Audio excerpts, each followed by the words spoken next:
আসসালামু আলাইকুম, আশা করি সবাই ভালো আছেন। দিনাজপুরের পরে এবার শেরপুরের কনি ভাইয়ের পাশে দাঁড়ালেন দর্শক বিল্লাল ভাই। কনি ভাইয়ের চিকিৎসার জন্য 10 লাখ টাকা দরকার, যেটা বিল্লাল ভাই একা দেওয়ার পক্ষে সম্ভব নয়। যদিও বিল্লাল ভাইয়ের কাছে পর্যাপ্ত পরিমাণ টাকা আছে, তিনি বলছেন 7 দিনে যদি টাকা ম্যানেজ না হয় তাহলে তিনি তার নিজের গাইড থেকে দিয়ে দিবেন। কিন্তু কনি মিয়ার পাশে তিনি দাঁড়িয়েছেন একটি বট গাছের ডাল হয়ে।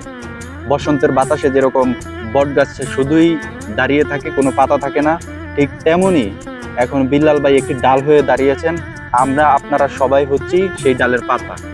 আমরা যদি ওই ডালকে পাতা দিয়ে এখনতে ছায়া না দেই, হয়তো দেখা গেছে এরপরে অন্য কারো টাকা প্রয়োজন হইতে পারে, চিকিৎসার জন্য টাকা দরকার হইতে পারে। তখন কিন্তু বিল্লাল ভাই ওই মনোবলটা হারিয়ে ফেলবে যে আমার পক্ষে এতগুলা টাকা আমি দেব না। হয়তো এটা মনে চিন্তা আসতেই পারে, বা তার সামর্থ্য ওরকম নাও থাকতে পারে, মন দিল চেঞ্জ হয়ে যেতে পারে। তাই আমাদের উচিত, আমরা যে যেখানেই থাকি না কেন, কনি ভাইয়ের চিকিৎসার জন্য যতটুকু সামর্থ্য আছে, 100 টাকা, 500 টাকা, 1000 টাকা, আমরা তার পাশে দাঁড়ানো উচিত।